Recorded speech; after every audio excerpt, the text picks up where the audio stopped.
Hello, everyone. It's Shane Kanto, your Wasteland Reviewer, and I'm joined by Alice here, who's one of my fellow writers at SiftPop. And welcome to Lost in the Wasteland. So, we're going to get to know Alice a little bit and her experiences with film. So, I guess to start things off, Alice, it's pretty standard kind of question. What is your favorite film? Yeah, and this is my non-standard answer, Zombieland from 2009. So the reason I have that as my favorite movie is because, as you would know as a cinephile, whenever someone finds out that you're really into movies, that's the number one question. What's your favorite movie? Yeah. And to me, that's like asking, what's your favorite breakfast any time of the week. It could be different based on my mood, based on what I want to watch. Like today, it could be I really love Zombieland, but then tomorrow it's The Big Short, and then the next day it's the Harry Potter series. So it's so hard to narrow it down, and so I picked Zombieland because first of all, it's one that people always expect me to say like Blade Runner or something like that, and and then I really really love it like as a film. And this was, I was saying this before the sequel was even announced and everything. So when Before it it was was, I was cool. like, yeah, I was like, oh my god, it's actually a cult classic. But it's 80 minutes. It's got a surprisingly, it like went on to be very successful cast. It's really fun. It's got horror elements, great comedy. Plus, you've got the director who went on to do, Venom, which is a good time. And then the writers went on to do Deadpool, so there's a lot of elements there that really end up working well together. And no matter what, I can pop that in. I'll have a good hour and 20 minutes, So I always say Zombieland. I it's always fun thinking about great uses of music in movies. And there's like For Whom the Bell Tolls at the beginning of Zombieland over that montage of all the Yeah. zombie attacks at the beginning. Oh, It's, yes. it's one of the most perfect ways to set up a movie. It's like you know exactly what you're getting here Yeah. just from that Yeah. montage. And then the whole cast is fantastic. I love Woody Harrelson. He's Oh, hilarious. And yeah. And actually, speaking of music, so one of my very, very favorite pieces of score ever is in Zombieland, which is for those of you who have seen it, you'll know what I'm talking about. There's a bit toward the end of the film where I'll just say Woody Harrelson's in like a box and he's having to fight a lot of zombies off. That bit with the music and the way it swells and you've got this action set piece. Oh, every time I get chills, and I can listen to that bit of score. It's only like a minute and 30 seconds. I can just listen to it over and over again.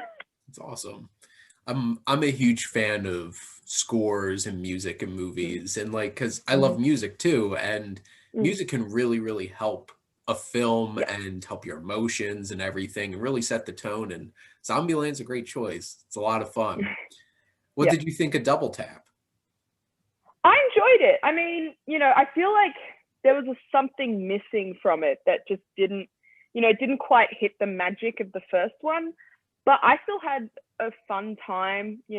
I wasn't regretting that it was made. In fact, I was actually happy it got made just as a kind of recognition of how good the first one was. Mhm. The first one's definitely way better, but still, I'd pop it in every now and again when I'm in the mood. I had a lot of fun with it too, and Mm. like that one particular action set piece with Mhm. like I'm not going to give too much away, but they give away in the trailers like they find their doubles. Yeah, And there's a whole entire action set piece yeah, in like a some kind of like hotel, and that yeah. was so much fun. And just the long shots and tracking Mm. shots and long takes during it. I'm like, there's a lot of craft going on in this movie, and most people probably Oh aren't yeah, going to notice, but I noticed, and it was a lot of yeah, and fun. yeah, absolutely. And actually, speaking of things that you wouldn't expect to have been good, Zoe Deutsch, her character, Madison or Madeline, yeah, could have easily been a throwaway, right? Throwaway dumb blonde romantic rival sort of thing. But first of all, she totally grabbed it, made it her own. Honestly, became the bright spot of the film, and you know, every time she's on screen, I was loving it. I was like, yes, give me more. And then just the character itself was such a subversion from that, you know, romantic rival, dumb blonde, you know, popular girl. And I just had, yeah, I really liked that. I really liked her as an addition to the cast, which you often don't find when they, you know, are slamming like new members into an established cast. So yeah, definitely shout out to Zoe Deutsch as well. Yeah, because I had that, like, sitting there watching the film, I'm like, I'm just waiting for this character to get annoying and just feel out of place. But, like, surprise me every time. I'm just like, okay, I'm really enjoying this. But now, Alice, what was your earliest memory of going to the movies? So my earliest memory is seeing Harry Potter and the Philosopher's Stone in cinemas when it came out. It's very hazy. Like I vaguely remember going into the theater and sitting down and seeing the first time when you're in the Great Hall and the food pops up. And obviously I remember loving it because I'm still a huge Harry Potter fan right now. It's definitely been one of the defining parts of my life. And yeah, and I just remember feeling the magic in the theater. And, you know, I was only like 5 or 6 at the time. So it was a great experience. Yeah, I was a Harry Potter kid too. And because like when the first one came out, I was actually 10. And I remember they always used to come out in November, and that's my birthday month. So I would go to see Harry Potter for my birthday. And then they wanted to make more money and moved it to the summer. And I'm just like, ah. But like that was always a great experience. And it's really interesting how much Harry Potter had made an impact on people our age and that generation, because like it was a thing. And like it's thinking about like how people get so excited about like Marvel movies at this point. It's like I went to Walmart every morning when that new book came out. I went there, got my book. That was done in less than 2 days because that's all I did was sit and read it. And then 100%. Like, especially the first film just felt so magical. And obviously how they like shot the films and the atmosphere got darker and grimmer as you went on, because like you grew up with the characters and the films became more mature, but like that first film felt like you were just walking into magic. And that's the point, because that's your introduction to it. And like that was a big experience. So I could definitely relate.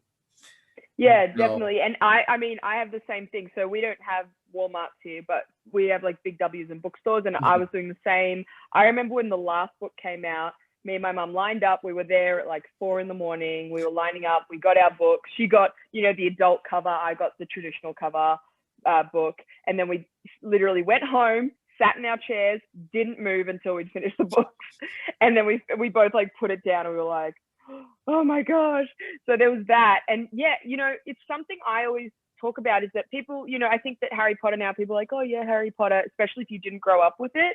But growing up with it, I'm like, it defined a generation, but also it is a rarity in that it is a series of 8 movies that lasted 10 years. And man, all of them are good. Like even the ones that aren't your favorites, they're good movies. And they're all perfect in terms of like what they're needing to do, what they're needing to interpret and to represent. So as you said, the first one, you know, you got Chris Columbus, you got the magic, the bright colors, and then you go all the way into what, especially number 6 and 7 and 8, you know, it's so much more grittier and darker. But it's like, you know, when, especially because I was, you know, 5 when the first one came out, when the last one came out, I was like 18, which is the same sort of age as the characters, or 17, 18. And so I was right there with them with the moody and everything like that. So it was honestly one of the best ways to grow up with movies.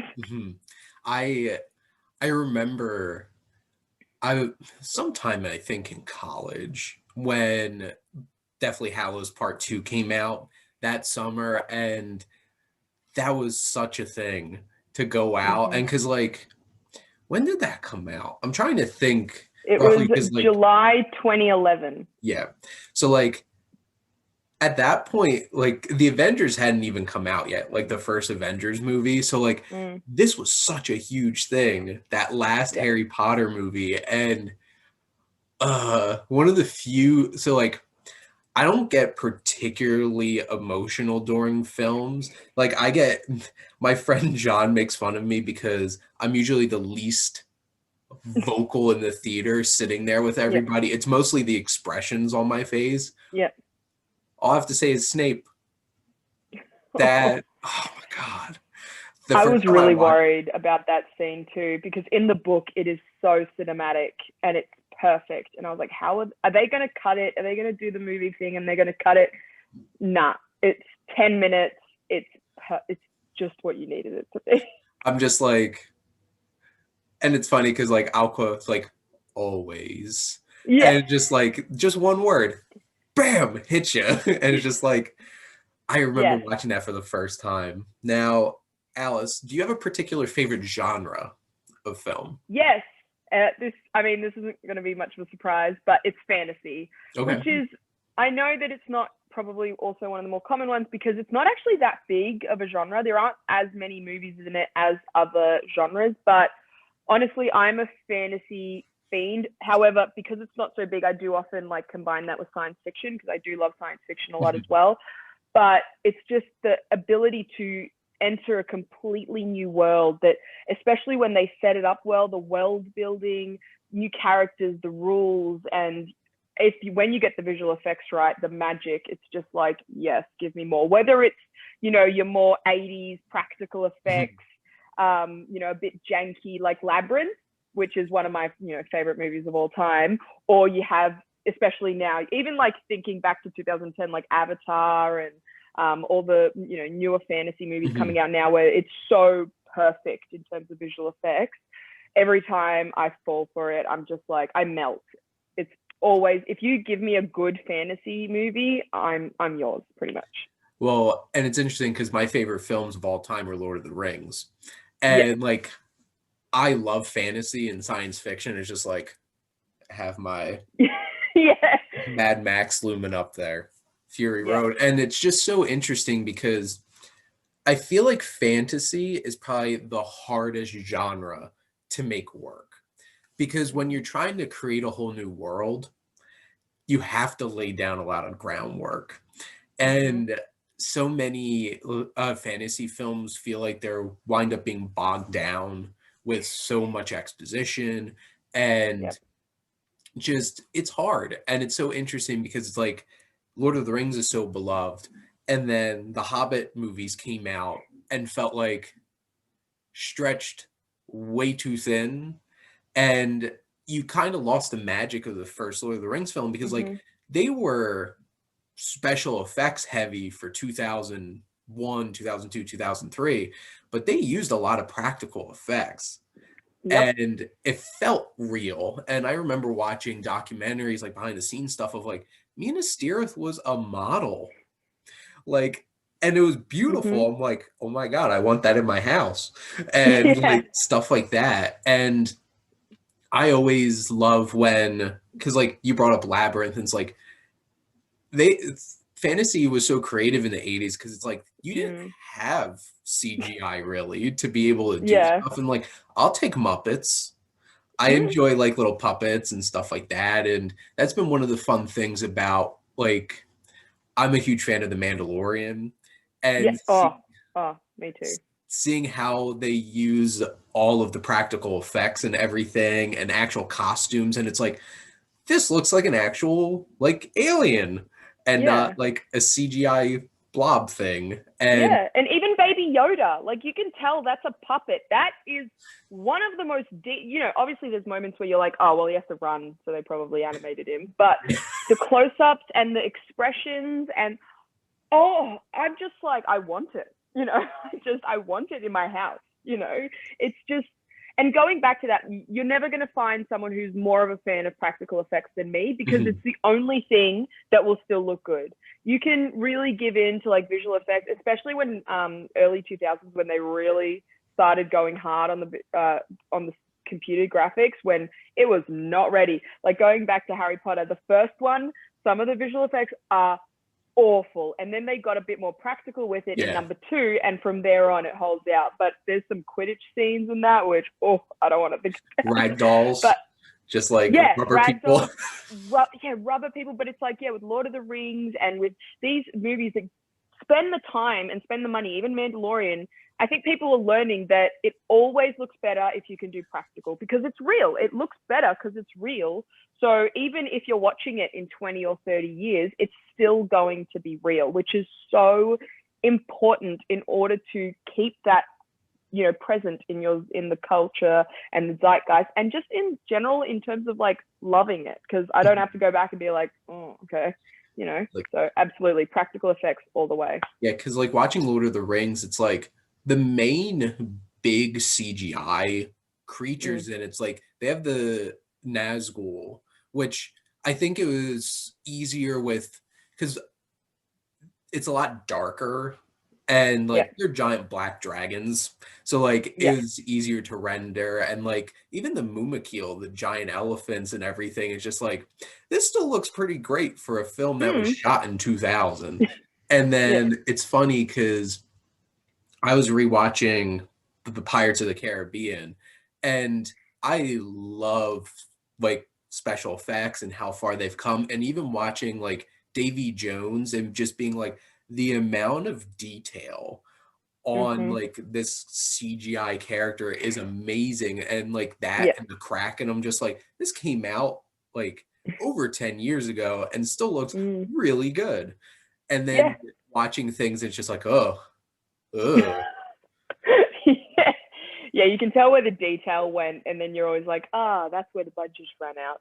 But honestly, Lord of the Rings, I have recently gotten quite a respect for those movies. So I've always liked them, but I was never in the loved it category, just because I don't think I never saw it at the right time. I had plenty of marathons over the years. Not only did I just have marathons in general, I went to a 24-hour Lord of the Rings marathon where you went to a movie theater and you were there for 24 hours. You watched all the Hobbits and all the Lord of the Rings extended editions.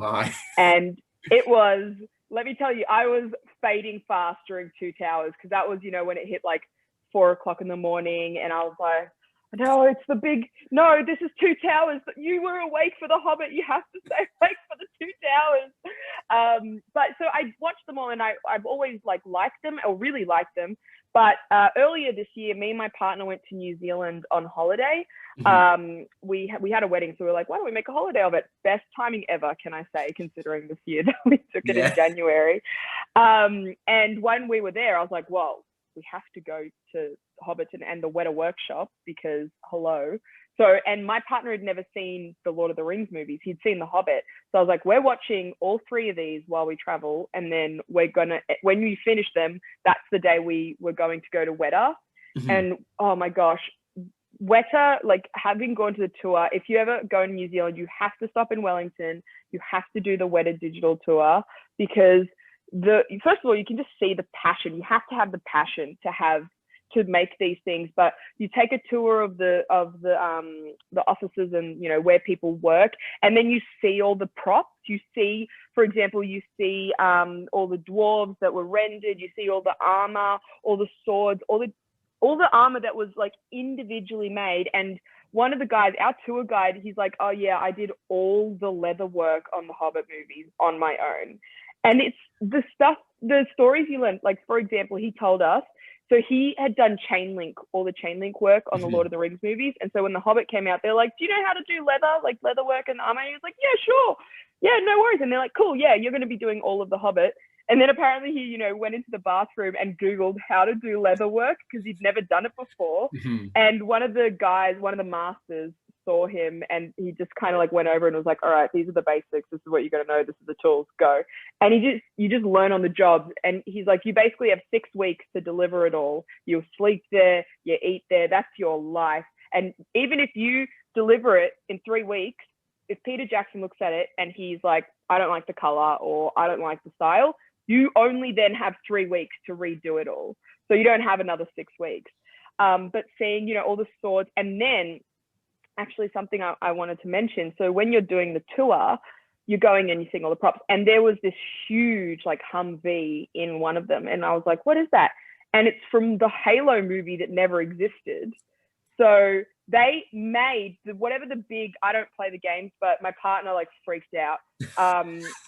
There's the big like armored car basically that they were making for the movie. They made it and it functions, like it works, it does everything that you need it to do in the movie, and they couldn't, it like, you know, Microsoft and the contracts broke down, so they weren't able to use it. So now they have this functioning like out of a video game armored fantasy car, and it works, it does everything you need it to do. There's no like pulling strings. They just built it out of nothing, and it was just so cool to see it towering in front of you. But yeah, definitely after that, and after watching the movies in amongst that, definitely in the loved it category now. Like huge respect.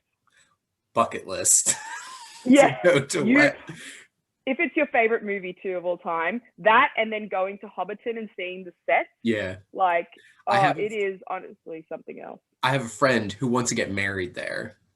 Yeah. And I'm like, not many people I would fly to New Zealand for a wedding, but yeah, I would definitely make a trip out of it. So yes. And when amazing. you do, if you do go, let me know and I can tell you where to go. So there's obviously, because they filmed it all over New Zealand. Yeah. So there's a bit in the first movie in Fellowship where they're hiding from the Nazgul, where they're under the tree. You know, the hobbits are under the tree. Yeah. So you can find that spot, but there's no markers because everything in that shot was put there. Like they made it. They made the trees. They made everything. They put it there. So it's on like a mountain that you can do a hike on, but you have to find it. It's not. Me and my partner walked around for like 3 hours, and we eventually found it and took some photos there. But let me know, and I'll let you know where to go, because it is so much fun. That's, you know, you have your paid tours that you walk through, but being able to actually find something yourself, it's so much fun. That's awesome. Yeah, definitely a highlight. Now, Alice, do you have a particular favorite filmmaker? Well, yes, I had to think about this because obviously, you know, you have your classics like your Spielberg and Scorsese and stuff, but my favorite at the moment, Denis Villeneuve. Anything he pumps out, I will go see. And honestly, I don't think he can do me wrong. Everything he makes, I love. I don't just like it, I love it. I remember the first movie I saw was Sicario, and my dad and I were going to the movies, and there was nothing on. I saw it. I knew nothing about it. I was like, Emily Blunt. I like Emily Blunt. Let's go see it. It was amazing. Just so tense, masterful. Roger Deakins did some cinematography work that honestly I can't imagine replicating. And since then, you know, Arrival, and I'm so excited for Dune. Arrival was my favorite movie of that year. You know, Sicario was my favorite movie of that year. So Dune looks amazing. So I'm very, very excited for that as well. Yeah, I think the first film of his that I saw was Prisoners.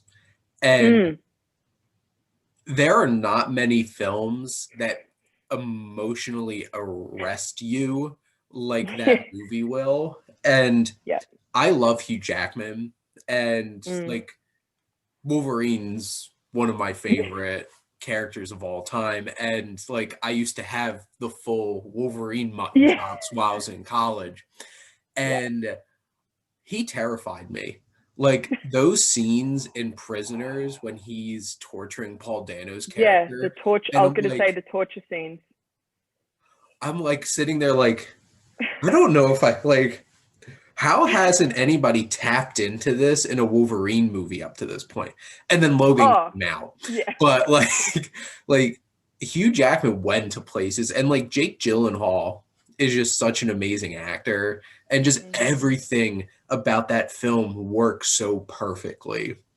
Yeah. And then I've never been more tense for a long period of time. I felt like when the movie ended, I just had to go, you know, because I had kind of guessed as well what was going to happen, but even kind of knowing, I was still, I just wanted it to end, but I didn't want it to end, you know? Yeah.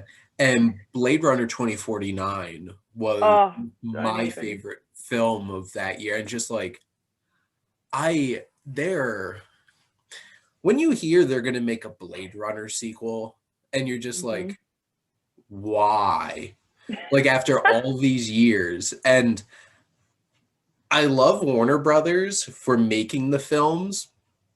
I have a master's in accounting, so like the Yeah. accountant in me is like, why did you spend $175 million making a Blade Runner sequel? Yeah. But I'm glad they did because it blew me away. And Yeah. like speaking of creating a world, like Yeah. the world, the future world in 2049 is unbelievable. And Mhm. the special effects and like yes, they're bringing Harrison Ford back, and it's just like how they use Deckard in the film, and just everything was just like it was all inspiring. And Mhm. Roger Deakins is king. Like nobody can beat him in terms of cinematography. And Yeah. I have an Oscar party every year, so I'm like, Yeah. Me too. like year after year, I was waiting for like when's Deakins is going to win this, and he finally did, and I'm just like, yeah, because look Mhm. at it. And Denis Yeah. Villeneuve is an ambitious, so like you have like art house auteur directors, and then a lot of the times trying to transition into doing a blockbuster is tough. And Mhm. he made it look like it was easy with Blade Runner 2049. And that's why I'm like, Dune is definitely one of my top most anticipated films. And when they finally dropped that trailer and Oh. I saw it and you see the worm, and I'm just like, oh, I know. I haven't even read the book. I don't care. I don't know anything about like actually the story about of Dune, but honestly, I don't care. I just want to see it because Denis Villeneuve made it. To be honest, yeah, like that's enough of a selling point for me. But I agree with everything you said. Like, and with Arrival, I remember I walked out of that movie and again walked in. That's the best way I think to experience a Denis Villeneuve movie. Don't know anything when you walk in. No, maybe watch a trailer, but don't know more than that. I walked in, I was like, oh yeah, aliens. Oh, the themes, the time, the it was just so good. And I walked out and I was like, why is this not going to win? Because obviously I knew that it wouldn't be the one to win Best Picture, but it should have been. I don't care about Moonlight and La La Land. Arrival is the best movie of that year it's by far. it's so crazy thinking about that year in cinema is going to go down for so many years. Mm-hmm. Just watching the experience of watching the Oscars that year, Yeah. Warren Beatty knew something was up, and he Yeah. let Faye Dunaway take. He let her do it. He let her do it. Oh man, that Oh, I was have to so say that was the uncomfortable. biggest like anger to relief I've ever felt because I mentioned this on the SiftPop podcast, but I am not a fan of La La Land. Mhm. I watched it once, I walked out very angry, and I have never seen it since. I'm sure maybe if I revisited it, I would maybe enjoy it. But I was promised an old-fashioned movie musical, and I was delivered something that broke me, and therefore I can never forgive it. So when it was winning all these awards, and then when it was announced Best Picture, I was like, no, even I would rather Moonlight. And then everyone was like, oh, they didn't win. And I was like, oh my God. And then Moonlight won, and I was like, I'd rather this. Yes, well done. Good job. Crazy. Now, do you have a particular favorite actor or actress? Yes. So I have one of each. Go ahead. So in terms of actor, I had someone else down originally. So originally I had Ryan Reynolds. We Mhm. share the same birthday, and also he's my big movie crush. Uh-huh. However, my actual favorite actor is Tom Hanks, and there are obviously he's amazing in everything. However, a big reason for this is so I own obviously a lot of movies on Mhm. DVD and Blu-ray, and I have them organized by genre. And however, me and my mum, when I still lived with her, we had an entire shelf that was just Tom Hanks movies. Wasn't separated into genre. He had his own section, As and he I've should. seen yes, exactly. And I've seen every single movie he's ever done. And every time he comes out with a new one, I'm going to see it eventually. He's so enigmatic. He's so good. And every time I enjoy watching him. Like, even if it's something like The Circle, I enjoy watching him, So Yep. definitely Tom Hanks. And then in terms of female, Jennifer Lawrence, I think she's one of the greatest working actresses of her age. Every time she's in a movie, she's one of the best parts of that movie. I fell in love with her in Hunger Games because that was the first thing I was ever introduced to. Yeah. I had no idea who she was. And then I watched everything she'd been up to until that point. And then since then, she's done such interesting movies as well since then. So obviously you got the Hunger Games, but then you got Silver Linings Playbook, which I rewatched that for the first time in a while this year. And it's so good. Like, it's just a good movie. Then you've got Mother, which is just the most insanity I've ever experienced in a movie theater, where I was like, what? And then as soon as it clicked to me what it was, I was like, this is brilliant. And then obviously you've got also like things like Red Sparrow, which is more like traditional spy sort of thing. So yeah, definitely Tom Hanks, Jennifer Lawrence. They're my two ones at the moment. So with Tom Hanks, like, I'll be seeing News of the World at the drive-in coming up. It's coming out around Christmas. And just, it's so interesting because, like, it was the anniversary of Toy Story. And it's so weird watching Toy Story and thinking, it's like, I'm listening to Woody and Buzz. They're Woody and Buzz. And then it takes, you have to take a step back. I'm like, this is Tom Hanks in like this animated movie. And like thinking about it, like this came out, like Toy Story came out after Philadelphia and Forrest Gump. He won back-to-back Oscars, and then he voices a cowboy toy in an animated movie, and then has been doing it since. And especially recently, because there's one film that I don't think gets enough attention, and it's Saving Mr. Banks. And I love that movie. And Emma Thompson is amazing. And then just Tom Hanks as Walt Disney. Like, obviously, I've never met Walt Disney. I've seen videos of Walt Disney, and somehow Tom Hanks just knows how to capture the magic and the presence of someone. And because, like, Tom Hanks is that. Like, I want to meet Tom Hanks. He seems like the best guy in the world. And, like, and he had that balancing act of, like, you could tell Walt Disney wanted what he wanted. Yeah. But he did it in the nicest way ever. And it's seemingly the nicest way ever. And then A Beautiful Day in the Neighborhood. Just, like, Tom Hanks doesn't look like Mr. Rogers. But did he, like, you brought up, like, enigmatic, and just, like, the character he portrayed in that, it's just, like, there's something special there. And not many people could have pulled that off. And then speaking of Jennifer Lawrence, it's so interesting because she was so popular and so, like, young, and just taking, like, she won her Oscar. She was nominated for so many performances after that. And it's interesting because I feel like there's been a lot of backlash to her popularity in many ways. And, like, Mother. One of my favorite moments in a theater, at the end of that movie, I'm sitting there just drained because I'm like, I don't know what I just watched. And this guy like gets up from his seat and literally yells, "This was the worst movie I have ever seen," and just stomps out of the theater. And, like, this is like a big theater. This is something that you would expect to see, like, an Avengers movie, and there's like hundreds of seats in this theater. There's probably like 15 people in this 100-something seat theater when I went to go see it in, like, the morning on a Saturday. And he's just stomping off, and you could just hear him stomping off. And then the 10 other people there all just, like, looking at each other like, what did I just watch? And, like, what's with that guy? And it's so interesting because, like, that movie is bonkers. The third act of that movie is messed up. Yeah. So messed up.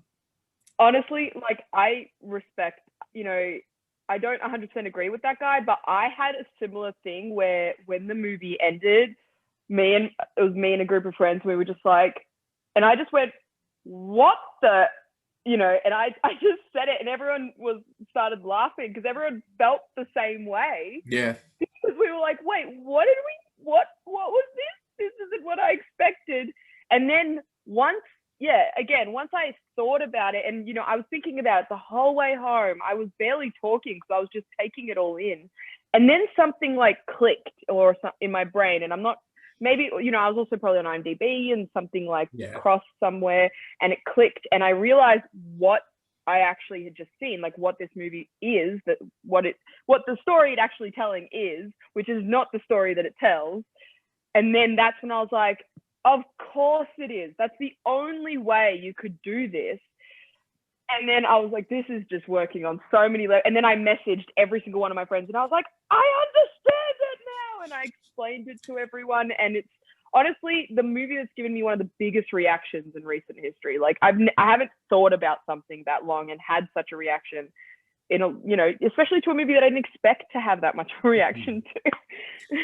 And when a film can do that, that's something special. Exactly. Now, do you have a particular film that you feel like you could watch like every day? Oh yeah. And I think not surprising, just like you say that your favorite movie is the Lord of the Rings series, this movie is the Harry Potter series that I'm picking. I watch them every year. I watch all of them. Whether it's a marathon, I mean, now that I'm working full time, I'm not really able to marathon them all in one day, or over a weekend. However, I will, do one a day over a week, a couple times a year. And I've seen them each probably, 30 or 40 times. It never gets old, even though I think I watched the third one so many times as a kid. I don't know why. That one really I loved, and I can quote it back to front, like for the entire film. 1, 2, and 3 especially, I can quote them without any problem. I can watch them over and over again, even though I obviously know the beats like the back of my head. I don't even have to watch it to picture it in my head. And it's just the storytelling and the world building and the fact that they, especially the first few movies are the book. Like they didn't cut out anything. It was, and which is why they're also the longest movies, the first two. But even when they started to cut stuff out, they kept in the important bits. They pulled lines directly from the book, and it's just, it has the energy. It is the series in movie form. And yeah, I love it so much. And I could, if someone was like, you can only watch one for the rest of your life, and that's all, I would be fine with that. Like I could have it on repeat and it'd be fine. It's interesting because I don't know if you had a similar setup in Australia when it comes to television, but like some network always has the rights to Harry Potter, and it's always Harry Potter weekend. Like every couple of months, it's like, it's Harry Potter weekend again, and they just play it nonstop all weekend. And it's funny, like being on Facebook or Instagram, it's like, oh my God, it's Harry Potter weekend, and somebody I know is just sitting there watching Harry Potter movies all weekend. It's like it has that much of an impact, so I could definitely get that. Now, Alice, what film do you feel like you have a closer connection to because it relates to another interest of yours?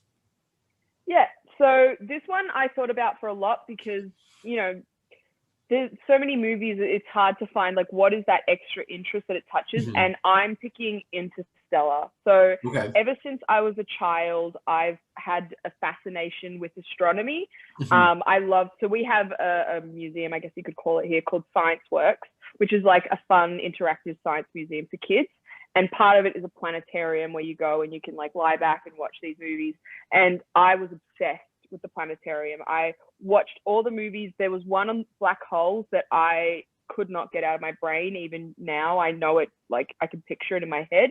And I've just always been fascinated with the cosmos and the universe and astronomy.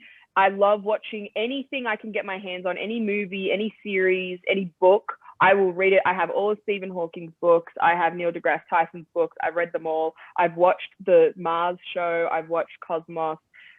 I am just fascinated by it. So when Interstellar came out, and because it's so like as close to actual reality as you can get without, you know, going to space and filming there. And the theories that are explored and the way it's done. Like, another great filmmaker, when I was considering the filmmakers, Christopher Nolan was up there for sure. And I just love Interstellar. Like, it's a 3-hour movie that does not feel like a 3-hour movie. And it's not only that, it's a 3-hour movie that goes over some really heavy themes and really heavy storylines. But I love it every single time, and it's gorgeous, and it just hits me right in that astronomy sweet spot, you know? Yeah, so definitely that one. So Christopher Nolan is like my number 2 favorite filmmaker of all time. And just his films connect with me on a whole different level than a lot of filmmakers. And Interstellar is my favorite. And like, I just rewatched it for my birthday a couple weeks ago, and just the amount of craft and detail he put into it, and like the whole experience of none of us, no humans have seen a black hole in space. And yet I'm watching this movie and I felt like Christopher Nolan has, because this is exactly what this would feel like, wouldn't it? And just the way that it was shot is so intriguing, just like coming up on it and then everything just starts curving. And it's like you're not like flying into a hole, which like I feel like a lot of like ways it would probably be rendered in a movie. It's like, oh, it's a black hole, you fly into a hole. No, and it's just the amount of detail that he puts into his films and research, and like there's things that you can critique him on. Like, he thinks he has the most ambitious and amazing sound mixing in the history of cinema. And the rest of us are like, what? What did you say? Can't wait to watch this with subtitles. But like, and people have issues with like, you don't feel emotional connections a whole lot to his characters. Feels very distant. But Interstellar is just awe-inspiring. And I have just a love for organs and pianos and stuff like that. And like, I could just listen to the Interstellar score. Hans Zimmer going nuts on the organ and just like, just like, and well, I was going to say, like, talking about scores, the Interstellar score is a lot of Christopher Nolan scores are some of my favorite. Like, Time from Inception, I love. My partner hates it when I put it on, because I put it on so much. He's like, I've heard this one before. And then Interstellar, I'm playing pretty much the entire thing over and over again, because that motif, especially, that really delicate motif that's like dun dun dun dun dun dun, and then you have the dun dun dun dun dun, and you're just like, oh, I'm in space, you know, like, it's perfect. Like, oh, I love it so much. And it's so intriguing because, like, obviously Hans Zimmer gets a lot of crap for like, it's just bombast, like, oh my god. And I remember watching his films in a theater is an experience. And like, I didn't get to see Tenet in an actual movie theater. Like, I was explaining to Alice before we started recording, like, I watched it at a drive-in. So like, it was coming out of my car radio. But like, I remember watching Dunkirk, and I knew people who walked out of Dunkirk in IMAX because they couldn't handle it. And I saw it in 70 millimeter print, which was so cool. So did I. And Supermarine, I think it is the one where it's like and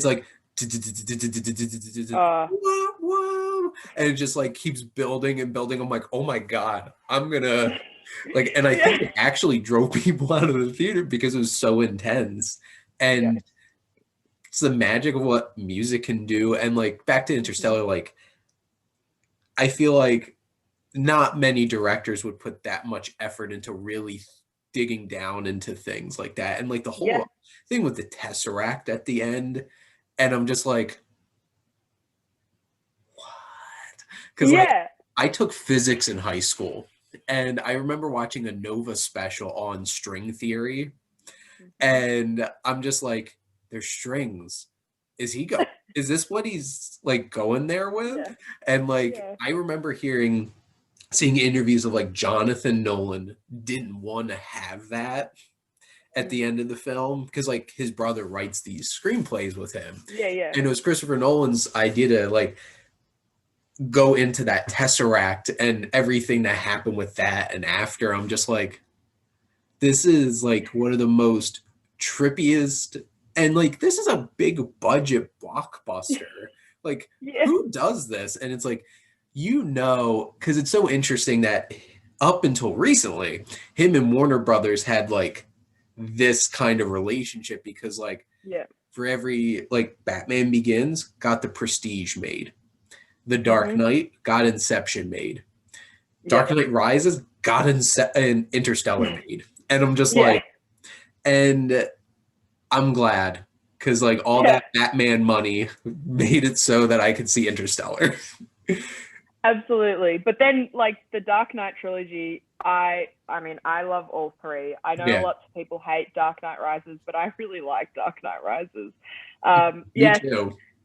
there is a specific, I'll say, death that is maybe incredibly dumb. But besides that, I really enjoy the rest of the movie. So I really like the fact that he managed to create an almost perfect trilogy of superhero movies before this insanity of superhero movies like was around, and then he used that money to create these truly original films. Like going back to Dunkirk and how you mentioned some people walked out of the theater. I remember we saw it in IMAX in 70 Uh-huh. millimeter. It was an experience. And my friend turned to me halfway through. She's like, I'm going to have a heart attack. Like, and so I was like, hold on, hold on. Well, Yeah. And so, yeah, I'm right with you. and like I can understand, like I could. The world has been crazy in 2020, and I can understand why he wanted everyone to see Tenant in a theater. Mm-hmm. And maybe someday I will. And because like I honestly would hope that at some point they'll be playing it again. Of course they will. And I'll get to watch it in an actual movie theater because I want to see that insanity on like an actual big screen. Yeah, And it's worth it. I saw it, and yes, you can't understand the dialogue all the time, but it's so much fun to watch. now, Alice, which movie character do you feel like you have a personal connection to? Ooh, movie character. I don't want to go back to Harry Potter because I would just immediately go to Hermione. But I think I'll do something a bit different. Because I was thinking about this too, and initially some of the movies I thought of were like Lady Bird and Hmm, and Little Women. Like I really connect, ironically, to Saoirse Ronan's character both times. I love But Sir. I ended up landing. Yeah, she's my age too, and I'm just like, what have I achieved in my life? Yeah. But the movie and the characters I landed on is a very recent one actually. It's Booksmart, and Okay. it's the protagonists in that movie, and I really relate to that whole trying really hard in school, and being like, oh, I don't need to party, blah blah blah, but really kind of deep down having that desperation to want to be one of those people, and then being like, why didn't oh, that could have been so much fun, and then trying to make up for it, especially when you start uni and you have some freedom, and then maybe Yeah. you abuse some of those freedoms, and so I definitely relate to that manic stage of like, oh my god, I have all this freedom that I did not have a week ago because now I'm 18. Mhm. And here in Australia, legal age for everything is 18, like drinking and everything like that. And also we get like our full license and everything at this age too. So it's like full freedom, and it's a big thing here where the moment you turn 18, you're not treated like a kid anymore. It's like a switch. And so yeah, it's just that manic of like, I don't really know what to do with myself, but I want to do everything. And it's like, I don't think I should do everything. So I definitely relate to their whole like, oh, we need to experience everything in one fell swoop, and then kind of not doing it right and having to deal with those consequences as well. So that the other movie I also considered, which is a little bit depressing, is Bridge to Terabithia. Not because I had a childhood friend that died, Mhm. but because of the imagination Yeah. aspect and like escaping to other worlds. But I ended up going with a bit more of a positive one.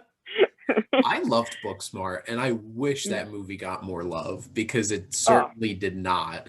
And because it's their friendship, like mm. I wanted that kind of friendship. Because like Yeah. I'm not gonna lie, before I went to college, I didn't really have a whole lot of friends. And I was Mm. very like shy, quiet kid. I went home, did homework for hours, lost myself Hmm. in books and watched movies and played Yeah. video games. And like their friendship is so endearing. And I was definitely that kid. I spent all of my time after school doing my work and all kinds of stuff. I Mm-hmm. really didn't do much. And then I went to college and Yeah. like my extent of going crazy because like I've never drank before. I don't have any Mm-hmm. intentions of drinking or any stuff thing like that. But like it was just nice I could do whatever the hell I wanted. When you Mm-hmm. got to college and it's just like, okay. Yeah. How I decided to do that was spending almost all of my time my first couple of months playing Yu-Gi-Oh with my friends in my dorm. But I did it because I wanted to do it. Yeah. And Yeah. that's And I was just yeah. gonna say No, that no. spirit in Booksmart is like Yeah. it's freeing and it's a fun thing to enjoy those two characters together. Exactly. And it's like the freedoms aren't even necessarily like, yes, there is that more illicit, like drugs and alcohol, that partying, that sort of thing. But it's even like the fact that I could eat whatever I wanted to and I didn't have my parents going, like I had my own money and my own agency to eat whatever I wanted to for lunch and go to whatever place. And then I could do whatever I wanted. And I didn't have to be like, oh, I have to do this now or I have to do that. It was like, no, the only person stopping me from, for example, not going to bed at 4 in the morning and waking up and then having to wake up for work is me. That's Yeah. no one else is here telling me what to do. So yeah, it's definitely like just those small freedoms that you don't expect and then have to wrestle with. Yeah. Now, what film do you like you really, really like that you think would surprise people? So we've already mentioned it. It's Blade Runner 2049. And the Mhm. reason is I am not a fan of Blade Runner, the original. Okay. My dad is his favorite movie of all time. Rutger Hauer, was one of his big fans. Even my partner, he loves Blade Runner. It's like a whole thing. I remember I watched it and I was like, okay, big cult classic, science fiction, replicants. Yes, this is everything I like. And I was so bored. So I was just like, oh, it's so pretentious. Like, this is just my opinion. I totally Mhm. respect everyone else's opinion, but my opinion was Ridley Scott, like he can be a bit pretentious sometimes, and it just really he went ham on it there, and I just was so bored, and it was so lingering, and I kept having to stop myself from being distracted and looking at my phone and something because I'm like, watch Yeah. this, you have to watch this, you're a cinephile, you need to watch Blade Runner. So I went in, I was excited for Blade Runner 2049, but I didn't have that love for it going in, like of the original. I don't know if that helped, but like one, if not my favorite, like if not what my the number one of my favorites of that year. I could watch Blade Runner 2049 over and over again. It's stunning. It is wonderful in its storytelling, the acting, and like you said, Harrison Ford is used perfectly. He's not even on screen until like an hour into the film. You You're don't like, care. Yeah, where's you're like, wait, Harrison is it Ford? Harrison Ford? Yeah, and like that's the first time I ever saw Ana de Armas, who's now like great in movies like Knives Out, and Yep. she's going to be in lots of other ones coming up. And so that's the first time I saw her. I'd kind of seen Mackenzie Davis as well, but this is the first like big sort of movie role as well. Obviously Ryan Gosling and Robin Wright, and it was just the direction and the story. It was just great. Like I love it so much, and I'll be watching it as part of Christmas as well. So. Yeah. And it Definitely. Alice, do you know what cut of the original Blade Runner you watched for the first time? It was the final cut, I Okay, believe. because that's honestly the Yeah. only one I've ever seen. I've never Yeah. actually seen the original cut of the film.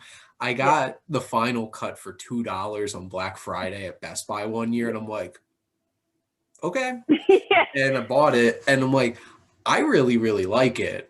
But Blade Runner 2049 blew me away. I'm one of the those people that are just like, I like the new one more.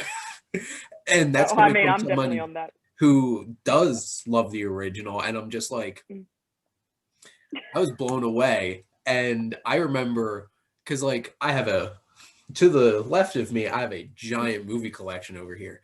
And Mm-hmm. 3 months after the Blade Runner was in theaters, I went out to Best Buy and got the 4K Steelbook of it Mm. and watched it that night because I'm like, Yeah. I want to watch this again. And that's how Yeah. much I love that film. And that's interesting because it's always interesting finding like cinephiles that like don't like one of those movies that like everybody Yeah. else loves. And Mm-hmm. I remember I hated Raging Bull the first, like, Oh, I watched it and hated it. And one of my yeah. friends, that's his favorite film of all time. So I'm like, no, we're not on the same page here. And like, I rewatched it recently and have a different kind of appreciation for it. Cause like, I watched it for the Yeah. first time I was 17 years old. Yeah. And I'm just like, no. And like, that was like my first Scorsese movie at Mm. 17 years old. And like over the course of time, I've seen like so much of his work, and going back, I see it in a different way, which is interesting. Yeah. But like Ridley Scott is very hit or miss.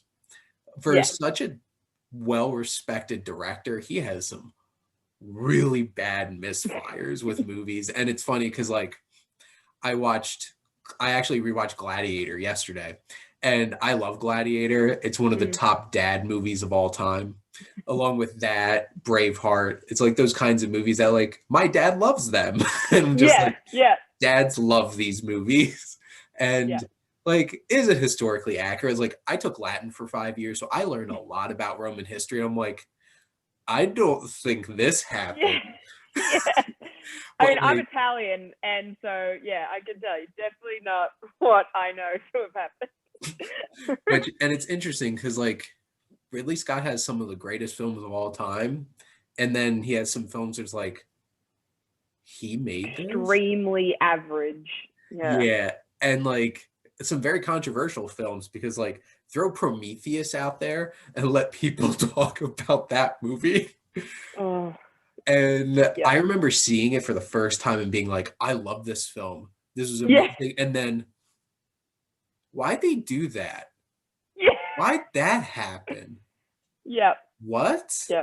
And then See, like Prometheus with me, it was the character decisions that I couldn't. So before, CinemaSins was a thing, and I'd like seen the movie the first time, and it was like Prometheus, School of Running Away from Things.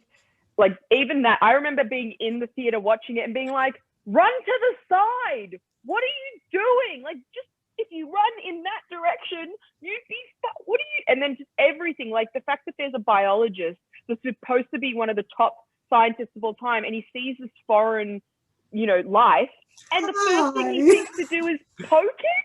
Like, what? Anyway, so that's the thing that I could not get. I'm like, these are the dumbest people. They all deserve death. well, and that's the thing because like the guy mapping the plays gets lost.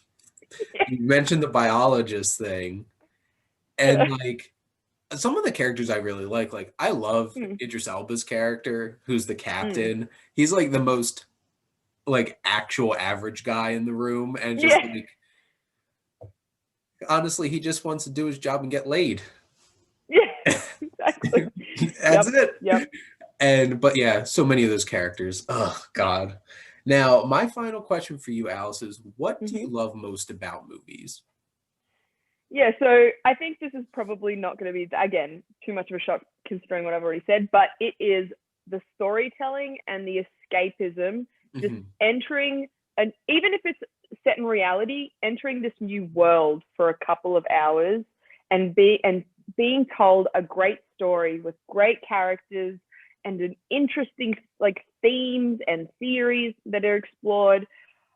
For example, I'm a huge fan of the high concept sci-fi. Mhm. So anything that really gets me thinking, anything that really makes me just forget where I am, where I have to then be in the theater and like look around and be like, oh, Alice, you're in a cinema. This isn't real. That's when I know that it's like good. And so I just love being able to essentially enter a completely different world, a completely different life or way of being for a couple of hours and then being able to just talk about it. Like, it's Mhm. just something I've loved since I was a kid, whether it's a comedy or a fantasy film or a big action blockbuster.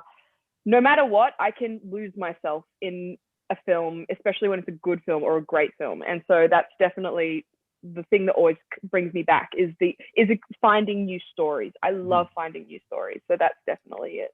I definitely appreciate that. And it's like you brought up the point of like even if it's real, it's really cool because like a basic human drama, you can get lost in somebody else's life. And Mm-hmm. if it's done well, it's really interesting. And you could also learn a lot from about other people's backgrounds and experiences through cinema. And like I could watch a Akira Kurosawa film and be lost in Yeah. like feudal Japan, and like Mm. this kind of stuff happened, but it's like I've never Mm-hmm. experienced it. And like you watch a Scorsese movie and just like I'm also Italian, have from New Jersey, by the Yeah. way. So it's like I've never been in the mob, but it's like you get lost in this crazy criminal world kind of Mm. thing. And in like obviously fantasy and science fiction, it's like I love Mad Max and George Miller is Mm-hmm. one of my favorite filmmakers. And like my YouTube channel is the Wasteland Reviewer for a reason. Yeah. And like it's not an accident. And it's like being lost in such a crazy world that could honestly happen. I Mm. could see Yeah. humanity doing that and us Yep. getting caught up in that. Yep. And it's so It's also cool. scary because it's set in Australia, and yeah, there's a lot of the middle of the country that is already you can't live in it. So I'm like, oh yeah. And it's just like that's basically the out west in America. It's just like it's either just desert or like mountains and wilderness. And I'm just like, Yeah. you're sitting in New Jersey. I'm like, I'm 15 minutes from Philadelphia and I could hop a train and in an hour I'm in New York City. And I live in the suburbs. But Yeah. like and that's also probably one of the most interesting things about America is just like there's 50 states, 50 completely different places, and all hate each other. And they're so different and weird, and you get all these different perspectives. And Mm-hmm. like I always joke I'm a hobbit. I haven't traveled much in my life. And it's like I escape through films. Maybe someday I'll actually go places. So, but definitely not in 2020. Yeah. Um, so Yeah. now to wrap things up, I let my Mm-hmm. guest ask me a question. Okay. So, a thing with me is I love finding movies that I really, really love, but for some reason no one's ever heard about them. And then I make it my personal mission to share that with the world. So, what is a movie that you love that no one knows about, that you always have to explain everything about it because people don't recognize it by the name? I am turning my head to look at my vast Yeah. collection of uh and this is a tough one because it's like I see so many movies and I'm really thinking about this. And there's one film that I absolutely adore and it did get Oscar buzz, but like Mm, I don't feel like the average person knows about the film Brooklyn. And I love that movie. I like I don't use the word adore towards a whole lot of films, but like I Mm-hmm. just adore that movie. Like I Mm-hmm. like there's a passion that I have for how beautiful that film is. And it's not crazy. It's not like a twisting plot. It's not big performances. It's just such an amazing, beautiful look into a person's experience. And you're like, oh my God, is she gonna stick with Tony or is she Yeah. gonna go with it's like and you get so lost in and I love Saoirse Ronan. She's my favorite actress right now. Oh, yeah. And I'll watch anything that she's in. And just watching her experience and it's so beautiful how well it's shot and just how it emotes that feeling of leaving home and trying to create a new home. Mm. And it's interesting because my grandfather, so like my mother's parents, my grandfather was a first generation American. His father was from Rome, his mother was from Sicily. So like Italian. Yeah. And my grandmother was English, Irish, and Scottish. Oh, And they so were you're Brooklyn. so they were from Philadelphia. So like just take New York City and just like it's in Philly Yeah. instead. And like you didn't marry outside of like Italian people married Italian people. And it was Mm. like I could relate with that because like I lived in the same home as my grandparents for 19 years of my life. So like I kind of saw what that relationship could have been Yeah. growing on. And it's such a beautiful little story. And it's like you can understand the tough decision she has of like she loves this young Italian man from America, and then she has to go home to deal with things and like being connected back home and having to make Mm. that decision. And like Donald Gleason, he's so charming. Yeah. And like she probably wouldn't have to worry about anything because like he's well Mhm. off, he has this life. And it's so interesting. Like one particular set of scenes really capture this movie for me is when she's yapping away and Tony's just like, because he's the Yeah. quieter like man Stoic. type, Mm. like he's an Italian guy, so he's Yeah. not, and like he's just sitting there and she's like sitting there, and you have that dynamic of them sitting at a table, and then you see that complete flipped dynamic with her and Donald Mm. Gleason sitting at a table together. And it's just all the people that you meet in your life, you have different experiences with. And it's funny because like you'll talk to somebody from work and it's like, what's Shane like? It's like, Shane doesn't shut up. And you ask my family, it's like, I don't think we've ever heard him speak.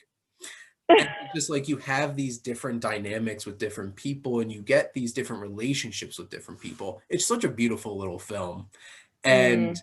I was low key rooting for Brooklyn to win something that year, but like it didn't. But I love it Yeah. and I'll recommend it. I remember showing it to my mom, like Mm. once I finally got on DVD, and she loved it. And she was Yeah. like, this is Mom and Pop. I'm like, it kind of is. Yeah. So it's like you have that connection. Yeah. So Oh, Brooklyn, it's so lovely. It really is. And like I don't have that, my parents are just Italian. yeah. Um, but it just felt like a real love story, Mhm. like it was just so grounded in reality. There wasn't anything that was too dramatic, that was too like, oh, there was a misunderstanding and now she's running away to Paris and blah, blah, blah. It was just like they love each other, but they're in the real world. What will happen, and it's just so, yeah, it is. It's adore is the right word. It's just Mhm. so lovely.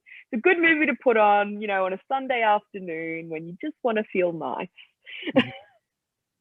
But And yeah, a good choice. I'm not going to talk about the film, but quick follow up to that too is there's one particular film that came out, I think last year or the year before, called On Chesil Beach with Sarah Oh, yep. in it. And I Mm-hmm. really like that film a lot too. And I don't think a whole lot of people even saw that. So Mm. there's your Saoirse Ronan homework. Go check out Brooklyn Oh, and On Chesil Beach. yeah, don't worry. So especially during uni and stuff, I started going down like obsessive roads with actors where Mhm. I would pick an actor and then watch their entire filmography. And Saoirse Ronan was one of those actors. So I've seen everything she's ever made up until Little Women. So Yeah. yes, don't And worry. Yeah, definitely I seen that one. I remember when Mary Queen of Scots was coming out, I'm like, I am Mm-hmm. so ready for this because it had her and Margot Robbie in it. It's just like Yeah, two of the like fastest rising actresses in Hollywood. And I'm just yeah. like I didn't love that film, but I'm like, I loved watching Saoirse Ronan do her thing in it though. Mm-hmm. And but now, so Alice, I appreciate you coming on, and this was awesome getting a chance to talk to you and hearing your perspective. And I definitely added something to my bucket list because I definitely want to go to New Zealand and go to Weta because that'd be really, really, really cool. So, Mm-hmm. and now you could go to sleep as Yeah. Thank you. very late at night for you and early in the morning for me. So, Yeah, it's 1 a.m. over here. but thank you. And then thank all of you out there who are tuning in for Lost in the Wasteland. And thank you as always for supporting your Wasteland Reviewer.